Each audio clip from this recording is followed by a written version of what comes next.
ಬಯಲ್ಸೀಮೆಗೆ ಆಗ್ಬೋದಾ ಇದು? ಬಯಲ್ಸೀಮೆಗೆ ಚೆನ್ನಾಗ್ ಬರುತ್ತೆ ಇದು. ಇದು ಬೆಳಿಗ್ಗೆ ಬಿಸಿಲು ಹೊಡೆದಷ್ಟು ಒಳ್ಳೇದು.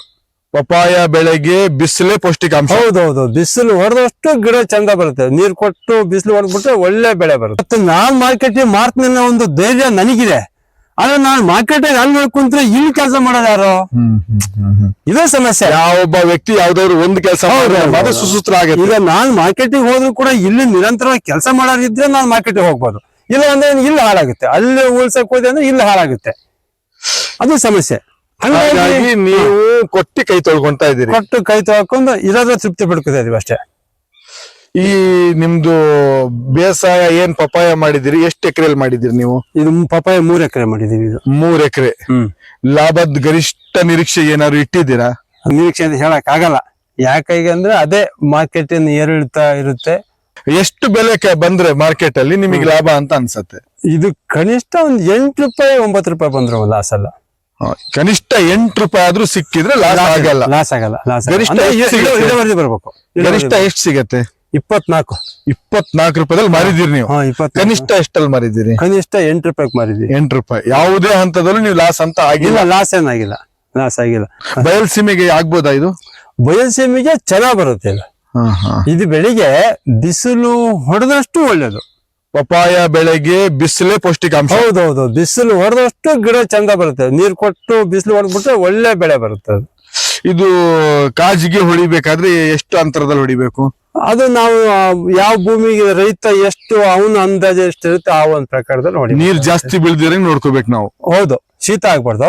ನೀರ್ ಜಾಸ್ತಿ ಆಗಂಗೆ ನೋಡ್ಕೋಬೇಕಾಗುತ್ತೆ. ರಾಜ್ಕುಮಾರ್ ಅವರೇ, ತಾವು ಪಪಾಯದ ಬಗ್ಗೆ ಸಂಪೂರ್ಣ ಮಾಹಿತಿ ನಮಗೆ ಕೊಟ್ಟಿದ್ದೀರಿ. ಇನ್ನೇನಾದ್ರೂ ನಿಮ್ಮ ಅಂದಾಜಲ್ಲಿ ಮಾಹಿತಿ ಇದೆಯಾ ಕೊಡೋದು? ನಮ್ಮ ಅಂದಾಜಲ್ಲಿ ಮಾಹಿತಿ ಏನೂ ಇಲ್ಲ.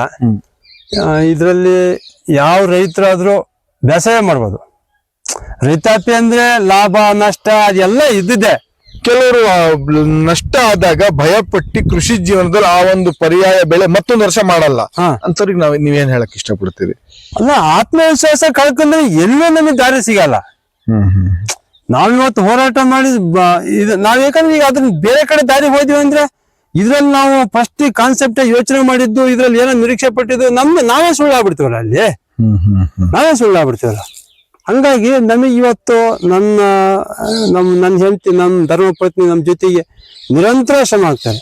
ನಿಮ್ ಧರ್ಮಪತ್ನಿ ಅವರ ಸಹಕಾರ ನನಗೆ ರೈಟ್ ಹ್ಯಾಂಡ್ ನಿರಂತರ ಶ್ರಮ ಇದೆ. ನಿಮ್ಮ ಯಶಸ್ಸಿನ ಹಿಂದೆ ಯಾರಿದ್ದಾರೆ ಅಂತ ಕೇಳಿದ್ರೆ ನನ್ನ ಹೆಂಡತಿ. ಅದ್ರಾಗೇನಿಲ್ಲ. ಎಷ್ಟು ಮಕ್ಕಳು ನಿಮಗೆ? 3 ಮಕ್ಕಳು. ಏನ್ ಮಾಡ್ತಾ ಇದ್ದಾರೆ? 2 ಜನ ಹೆಣ್ಮಕ್ಳು, ಒಬ್ಬ ಮಗ. ದೊಡ್ಡ ಮಗಳು PUC.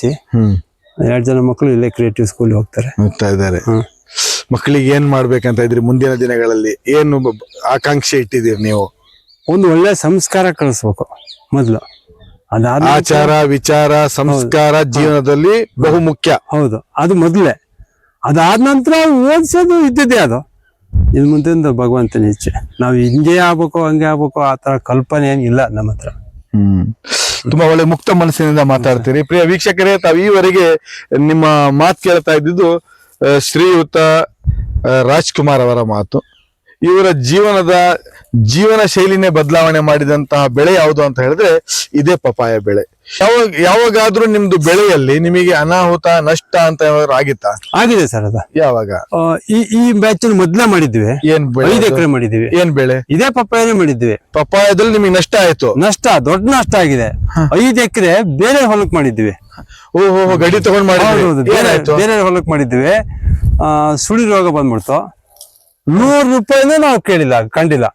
ಆ ಇಡೀ 5 ಎಕರೆ ಒಳಗೆ ಸರ್ವನಾಶ. 100 ರೂಪಾಯಿ ಬಂದಿಲ್ಲ. ಹಣ್ಣಾಗ ಸಂದರ್ಭಕ್ಕೆ ಸುಳಿ ರೋಗ ಬಂದ್ಬಿಡ್ತು. ಅಲ್ಲೊಂದು ಹಣ್ಣು ಬಂದಿತ್ತು, ಆ ಸಂದರ್ಭಕ್ಕೆ ಸುಳಿ ರೋಗ ಬಂದ್ಬಿಡ್ತು. ಇನ್ನೇನು ಮಾಡಕ್ಕಾಗಲ್ಲ. ಗಟ್ಟಿ ಪಪಾಯ ಬಿಡಲ್ಲ. ಬಿಡೋ ಪ್ರಶ್ನೆನೇ ಇಲ್ಲ.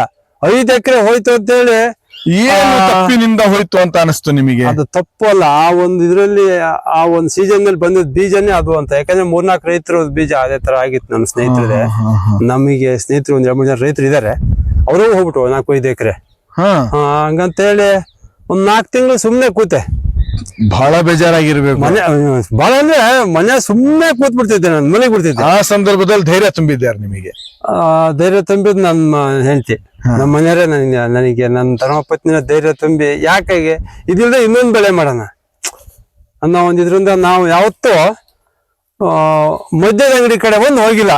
ಬಹುಶಃ ಆ ಒಂದು ಸಂದರ್ಭಕ್ಕೆ ಜನ ಹೇಳೋ ಪ್ರಕಾರ ಟೆನ್ಷನ್ನಿಗೆ ಮದ್ದು ಅನ್ನೋ ಒಂದು ನಾನು ಅದನ್ನ ಯೋಚನೆ ಮಾಡಿದ್ರೆ ಇವತ್ತು ಇದು ಮಾಡಕ್ ಆಗ್ತಿರ್ಲಿಲ್ಲ. ನಾನು ಯಾವತ್ತೂ ಹೋಗಿಲ್ಲ, ಮನೆಯಲ್ಲಿ ನಿದ್ದೆ ಮಾಡೇ ಕಾಲ ಕಳೆದಿದ್ದೀನಿ. ಧೈರ್ಯ ಕಳೆದುಕೊಂಡಂತಹ ನಿಮಗೆ ಧೈರ್ಯ ತುಂಬಿದ ನಿಮ್ಮ ಧರ್ಮಪತ್ನಿ ಹೆಸರೇನು? ರೇಖಾ ಅಂತ ಹೇಳಿ.